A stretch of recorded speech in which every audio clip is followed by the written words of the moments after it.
Hi friends, అంతా ఎలా ఉన్నారు? బాగున్నారు అనుకుంటున్నాను. మీ అందరికీ నచ్చేటటువంటి హర్రర్ ఎలిమెంట్తో హర్రర్ అండ్ మిస్టరీ కలిపి బాగా దట్టించి రాసినటువంటి మిస్టరీ నవల, అట్లాగే హర్రర్ నవలగా కూడా చెప్పుకోవచ్చండి, మన జయంత సేన. ఈ మిస్టరీ హర్రర్ నవలకి మీ అందరికీ స్వాగతం. ఇంకా మన ఛానల్ని, ఆడియో ఫేస్ ఛానల్ని సబ్స్క్రైబ్ చేసుకోండి, లైక్ చేయండి, షేర్ చేయండి.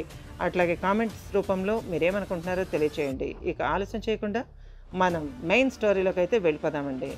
రండి, ఆస్వాదించండి, ఆనందించండి, ఎంజాయ్ చేయండి, ఎంకరేజ్ చేయండి మన జయంత సేన. ఇక కథలోకి అయితే వెళ్ళిపోదాం పదండి. జయ జయ ఎవరిదో పిలుపు ఎక్కడో సుదూర తీరాల నుండి వినిపించడంతో పూర్తి నిద్రావస్థలో మైకంలో కూరుకుపోతున్న జయంతసేన అంది. మెలకువ మాత్రం రాలేదు. ఆమె మానసికంగా పూర్తిగా అలసిపోయింది. వరుసగా జరుగుతున్న సంఘటనలతో ప్రాణం కొట్టుకులాడుతోంది. ఆమె మెదడు ఆలోచించే స్థితిలో లేదు పాపం. ఆమెకి అంత టాలెంట్ కూడా లేదు. పూర్వజన్మ పునర్జన్మల పులివేటలో అమాయకంగా దొరికిపోయిన లేడీ పిల్ల జయంతసేన. హాయిగా యూనివర్సిటీలో చదువుకుంటూ జీవితాన్ని రంగురంగుల్లో అనుభవించాల్సిన వయస్సులో ఈ పూర్వజన్మ జ్ఞాపకాల ఉచ్చులో తగులుకొని కాలం కట్టని ఉయ్యాలలో నిన్నటికి నేటికి మధ్య ఊగిసలాడుతోంది జయ. దానికి తోడు తాను నిన్న ఎవరో తెలిసిపోయాక నేటిని స్వీకరించడం అంత సులభం కాదు.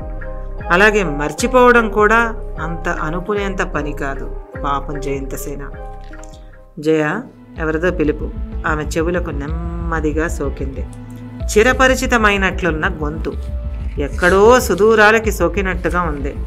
ఏ లోతైన లోయల్లోంచో పిలిచినట్టుగా సన్నగా వినిపిస్తోంది. ఎవరిదా గొంతు? జయంత మనస్సు పొరల్లో ఏదో జ్ఞాపకం నీటి మీద వెలుగునీడల్లా తళతళమంటోంది.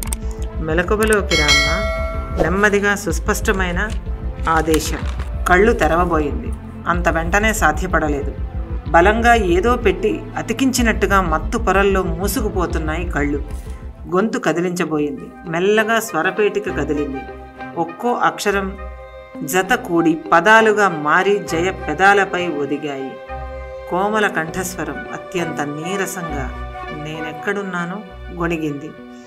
సన్నని చేతివేళ్లు, ఆ వేళ్లల్లో మొదలైన కదలిక నెమ్మదిగా శరీరంలో పాకింది.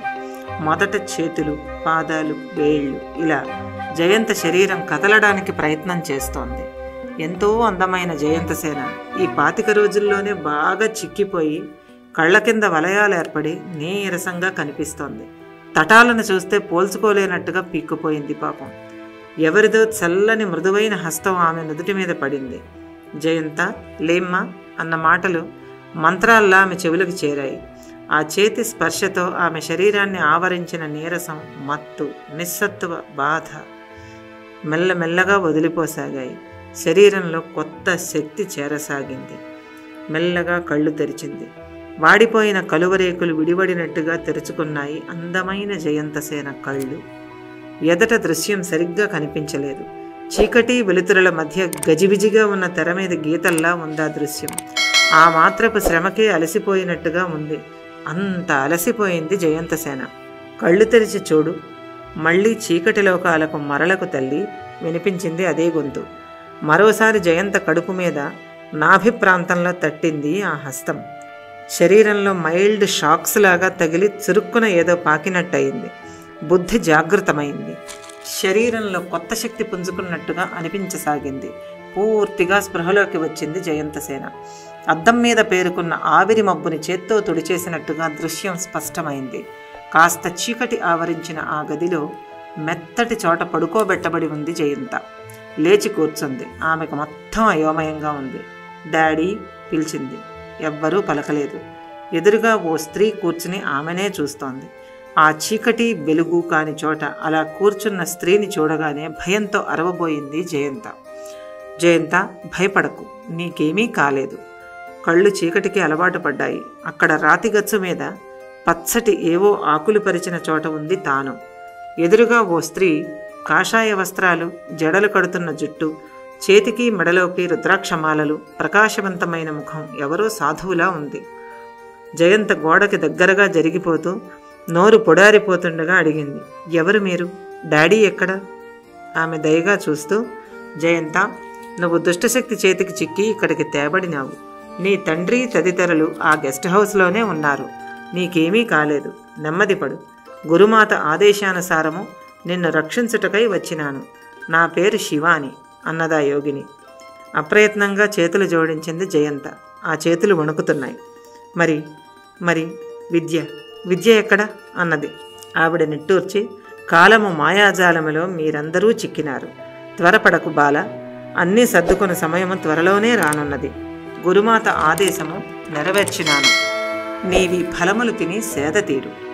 స్వామి హిజరానంద నిన్నును మీ వారు మరికొందరినీ రక్షింప రానున్నారు. ఇచ్చట తప్పించుకునుట నీ వల్ల కాదు. ఇదొక కారాగారము, మీ పూర్వీకులచే నిర్మించబడిన పురాతన కట్టడము. నీవిప్పుడు నీ కోటలోనే ఉన్నావు. చిరునవ్వుతో స్థిమితంగా స్పష్టంగా చెప్పిందా యోగిని. అంతే వింటూనే కొయ్యబారిపోయింది జయంతసేన. తన కోట. తలలో ప్రశ్నలు, జ్ఞాపకాలు, సమాధానాలు, చప్పుళ్ళు, దృశ్యాలు, పిలుపులు తిరిగి గిర్రుమంటున్నాయి. ఆమె మెదడు అలసిపోతోంది. అంటే గొంతు పెగుల్చుకుని అడిగింది. నీ కోటేనమ్మా, మైసూరు పాతకోట. అది నీదేగా? మరి నేను వెళ్ళవలే. లేచిందామె. ప్లీజ్ నన్ను తీసుకుపోండి శివాని గారు అన్నది జయ. ఆవిడ నవ్వుతూ, ఇప్పుడు కాలము నీకనుకూలము కాదు జయంత. కొంత సమయము ఇక్కడనే ఎదురుచూడు. ఎన్ని సమస్యలు భ్రాంతులు కలిగినను ఇదిగో ఈ చోటును, ఈ గీతను దాటి ఇటువైపుకి రాకు. జాగ్రత్త హెచ్చరిస్తూ అన్నది. ప్లీజ్ నన్ను ఒంటరిగా వదిలిపోకండి. నాకు చాలా భయంగా ఉంది. వణికిపోతోంది జయంతసేన. నీకే భయమో లేదు. ఈ గీతను దాటి రాకు. ఈ గీత లోపల నిన్ను ఆ దుష్టశక్తి చెండముఖి ఏమీ చేయలేడు. గీత దాటినావా ఎవ్వరూ నిన్ను రక్షించలేరు అని చెప్తూ కాంతి వలయాల మధ్య ఉన్న ఫలంగా అదృశ్యరాలైపోయింది ఆ యోగిని. ఆమె గీసిన గీత లేత ఎరుపు రంగులో కనిపిస్తూ ఉంది. అప్పటికి పూర్తిగా తెలివిలోకి వచ్చేసిన జయంత మరింతగా మునగదీసుకొని కూర్చుంది. ఆ పక్కనే 2 అరటిపళ్ళు పెట్టబడి ఉన్నాయి. ఆలోచనలు తిరిగి ఆమెని ఆక్రమించుకోసాగాయి. కాలం ఎవరో పగ్గాలేసినట్టు భారంగా కదులుతోంది. అసలేమిటి తన జీవితం? ఆలోచనలు, ఎడతెగని ఆలోచనలు. మైసూరు క్యాంపుకు వచ్చిన నాటి నుంచి జరిగినదంతా కొన్ని దృశ్యాలు మినహా ఆమె మనోఫలకం మీద గిర్రున తిరగసాగాయి. సరిగ్గా అదే సమయానికి గెస్ట్ హౌస్కి దాదాపు 2 ఆమడల దూరంలోని అడవిలో ఏం జరుగుతోందంటే ఇంకా ఉంది. ఇది గైస్ ఈ పార్ట్. ఎలా ఉంది? మీరేమనుకుంటున్నారు? మీకు కూడా నచ్చింది అనుకుంటున్నాను.